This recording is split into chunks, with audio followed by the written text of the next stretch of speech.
Okay. Am I just retarded? Hey, let's not use that word. Yeah. Okay, all right. Okay, all right.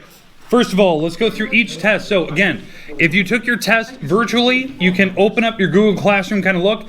All the scores are in JMC. I've already entered them. So all I want to do is go through each question. So if you look on James, or if you look in Google Classroom, or if you have your notebook, you can see, oh, yeah, that's why I missed that problem, or that's why I missed a point or two. I'll kind of walk you through how many points you possibly could have missed depending on the answers, that type of thing, because I know that's kind of hard virtually and whatnot. Okay, so that's what we're going to do here first. After we're done, I want to intro what we're going to next, and then we're done for the day. Okay, it's a light introduction today. All right, so, okay. All right. Test. Is that a 41? Pretty normal for test scores. The first one you had to simplify, so I foiled this out, distributed this positive 2 to these, distributed this negative sign to the back. That's what you're seeing here. I crossed out the items that matched. Hey, let's not talk. So, I crossed out the items that matched, because anything that doesn't have an H should cross out. Divide everything by H, and here's what we're left with. Do we have to find 0? No. All you have to do is simplify it down. You are not evaluating anything on that one. You are just going to plug in 0 for H. That's all you have to do. Okay. All right. Questions. Okay. All right. Yes? Question? What? Question? No, Oh. Okay. All right. Okay. So next. Let's go to the next one here. Okay, all right, on the next one, we had to do the 8 and the 2. These are my X's. These are the Y's. I kind of warned you that on test day. So I subtract the Y's on the top, because when you do slope, it's Y minus Y over X minus X. The most common mistake, people had it flipped. It's when it's, some letter of some letter, that means Y. So the 14 minus the 4 on the top, that makes negative 18. 8 minus the 2 on the bottom makes 6. When you divide, you actually get negative 3. And the most common mistake that I saw, if you made a mistake there, you had it flipped over. Now, if the numbers were really bad, you might have missed 2. Because some people made up their own numbers to plug in. Don't know how that worked. What if I did a really dumb thing? You probably missed a point or 2. Okay, because I multiplied instead of subtracted. You probably missed 2. Okay, all right. Moving on. All right. All right, now, what you're looking at here on my graph, you're actually looking at the lines that I set up at those exact moments to know what type of slope am I. If it's more steep, that's a bigger number. If it's going the other way, it's negative. So that's how I'm looking at. So at 6, this is a very steep negative number. That's probably the smallest number up there. It's a very large negative number. So that that's the derivative at 6. That's probably my smallest number up there. Now, the next one is this one where it goes from 5 to 6. That slope is less because it's less tilt, so it's not as big of a negative number. So that would be this one. That's the derivative from 5 to 6. That's least to greatest so far. Then the next one would be where you have 0 slope. So that's the derivative at 4, so that's D. That's derivative 0 slope right there. Then the next two are probably the most tricky out of them all. I would say it's going to be the derivative at E is probably the next one, just because it's getting closer to 0. So that would be the derivative at 3 is letter C. And then obviously A is the tallest. That's the derivative from 1 to 3. That is the most steep line that we have. So it is a bigger number positive-wise. So that's how I can kind of... 3 and I got it right still. Yes! You wrote the what? I went to the wrong... Did you go to the Y or the X for the 3? I'm using the X's for 1 to 3. So I missed it completely. I was looking at the numbers that I needed. No, so. but I mean, for the pink line, C. Yeah. Did you do? I did the X. So here's 1. My numbers are really bad. And here's 3. That is a more steep line than the one next to it. I just drew it really bad. I know. I'm talking about C. Like C. Oh, this one? The letter C. Yeah. Yep. Derivative at 3. Yep. That's right there. Yeah, I'd probably put it in the wrong spot. Oh, okay. I was doing it really fast. I didn't actually do that. Like when I went through it, I just kind of put them in order, and then I was like, they're gonna probably want to see something, so I just drew lines as fast as I could, just to show you kind of what I was looking at. Okay. And I clearly made them in the wrong spots. I was doing them fast, and I wasn't paying attention to what I was doing. This is just for like your guys' purpose, seeing like what I was doing. So they were not at the right spots, as you can tell. All right, let's go to the next one, number 4. All right, this one, I saw a lot of people made mistakes on it. So this is the first step. This is a coordinate right here. That's a coordinate. It's 2, 10. They're plugging in 2 for x. This is the y number coming out of that thing. So right away, I already have my first coordinate. A is at 2, 10. I already know that one. I don't need to guess. It still blows my mind that people got that one wrong. It's printed. Now. That's the only one I got right. Okay, all right. Now, to get the next ones, this is where I used my point slope formula. That's this right here. I used the 10 and 2 for my x and y, and I used my slope. That's this number. Now, the reason why I know that slope is because they have the f prime, so that's my slope at that moment. So this would be my slope. Because again, point slope formula is y minus y equals m times x minus x. And what I did to find, the values for those other 2 coordinates for like C and B, I'd plug in 1. And that would be my x number, right? So I plugged in 1 for my x. You can actually see that I wrote it in there first. 1 minus 2 is -1 times 4, I get -4. I add the 10 across, I get 6. And that's this number right here. When I plug in the next number, which is B, and I plug in 6.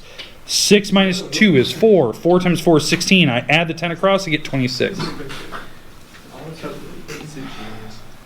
All right. Questions on how I set it up? All right. Next one. This one's a lot like problem number 1. Most people could figure out what the slope is before you even start. The slope is going to be 2x minus 4 just because of the power rule. So I kind of know it by just looking at the original problem. But now proving it, plugging in the x plus h's to the original problem, subtracting the original problem off of it. Anything that doesn't have an h should go away, which you see there. Then I divide everything by h to get to this part, and then I plug in 0 for h. Thank God you could use the power rule in this one. Yeah. I like that so much. Yeah. Because then I have a little bit of. Yeah, you at least I saw a lot of people do that. They did power rule off to the side just to see what they should get, and they're like, yeah, this is what I'm getting. And I'm like, all right, it'll work. You guys know what you're supposed to be getting anyway. So I wasn't too worried about that one. As long as you showed me the first steps, I was pretty much gold. All right. Second derivative. What'd you get? I got 90. Okay. All right. So second derivative. The most common mistake I saw here is people didn't take the second derivative. They stopped, or they forgot to write the powers up top. You have to drop the power out front and then subtract 1 off. So drop the 6 out front, subtract 1 off, so it's 18x to the 5th. Drop the power out front, subtract 1 off of it. Drop the power out front, subtract 1 off of it. So that's what I'm getting. The 20 went away.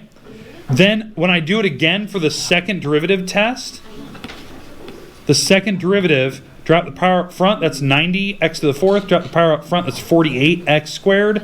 Drop the power up front, and then subtract 1 off of the x to the 1st, which turns out to be x to the 0. And so this is that is the second derivative. I could keep going, and that's what we're going to look at today. We'll look at third derivatives, second derivatives for like chain rule and other weird stuff. I forgot to write the 8 after the 4. I did 16 times 3 in a row. 4 x squared. Yeah, I think the most common mistake, I think 48 was the number a lot of people got wrong. It was just some people forgot to drop down the next number or just didn't multiply right. It was just a common mistake people made. All right, number 7. So now we're on the last page. That last page, by the way, what was it out of? 14? Yeah. All right. Okay, number 7. First derivative in quotient rule. Derivative of the top, which is this mess right here, times the bottom, minus the derivative of the bottom times the top, all over the bottom squared.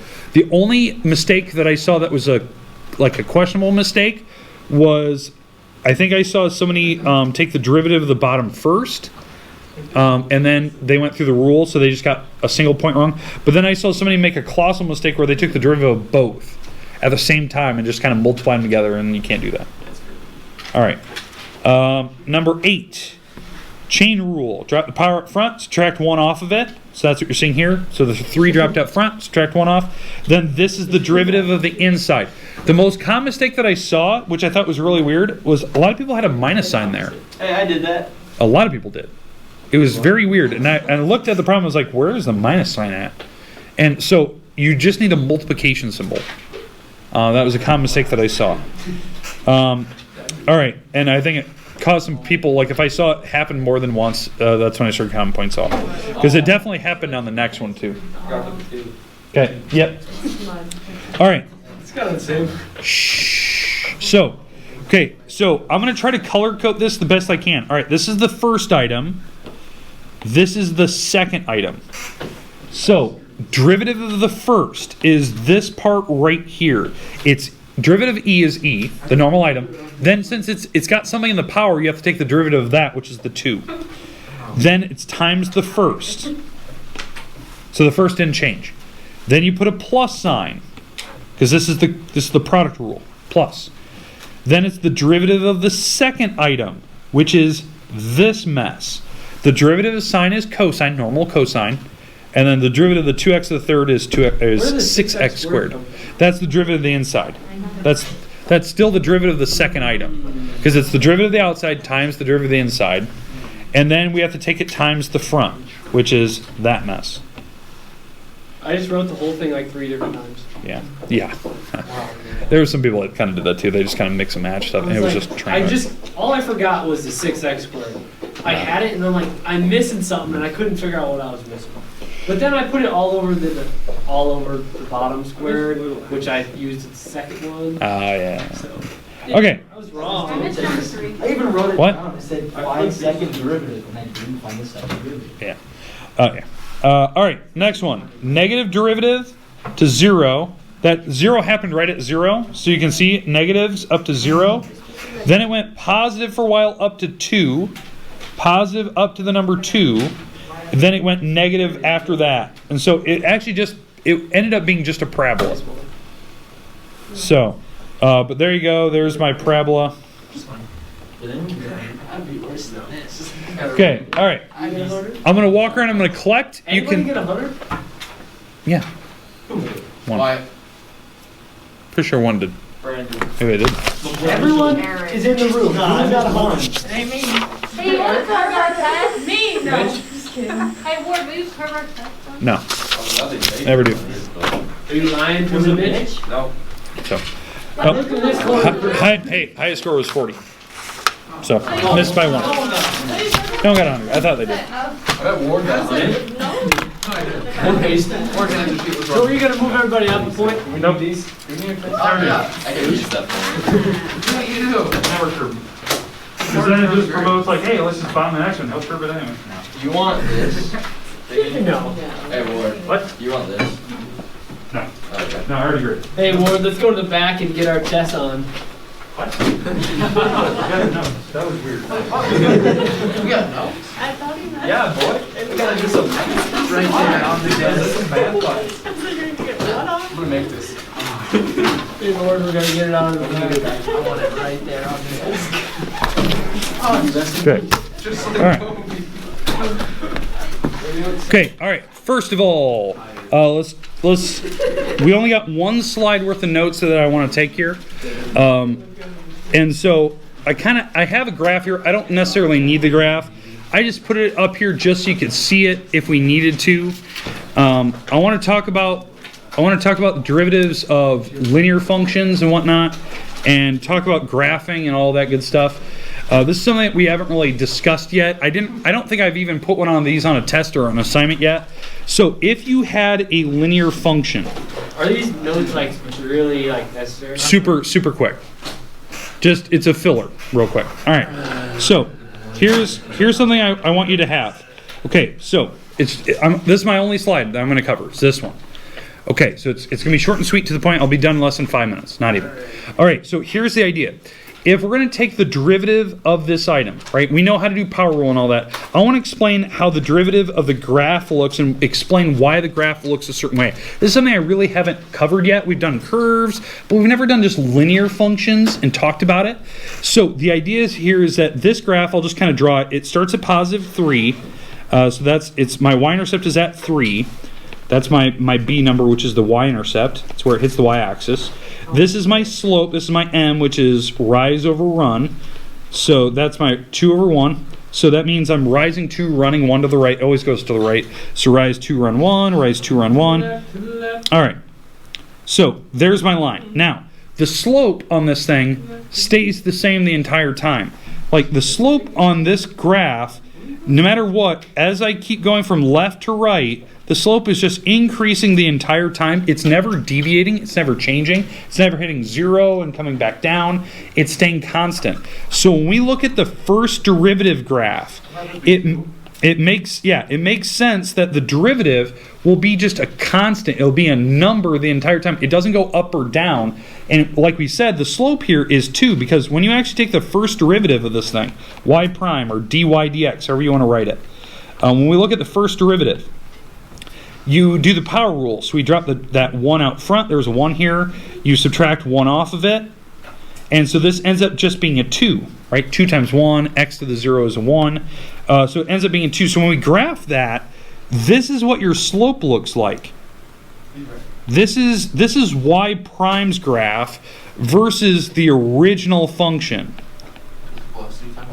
Oop. Exactly. You're so smart. This is the original function versus the derivative. How this works, and this is something that I think you guys even brought up the other day. Anytime you have a function, like a positional function or a velocity or an acceleration graph, and you take a derivative of it, it will always be 1 less power. So what I mean by that, when you draw it, it will always be 1 less in terms of polynomial. So like on mine's a linear function. It's got a slant. So 1 less power is just a constant horizontal line. So you're taking off a dimension. Yeah, you're taking off a dimension. So it's like if we had like a graph that was very curved, the next graph will always be 1 less turning point. So the next one, the second derivative is a dot.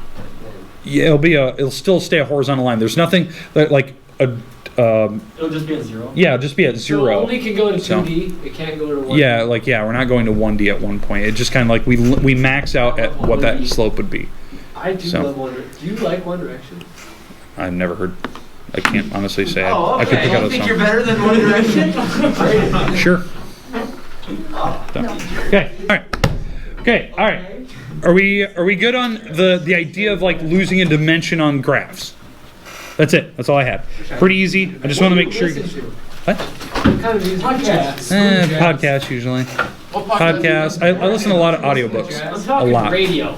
I don't listen to radio at all, ever. So I always have a podcast going or always have an audiobook going. I never listen to So you've music. never heard like Love Sosa? I don't even know what that is. We played it in Nope. Will you show me how to start in chess?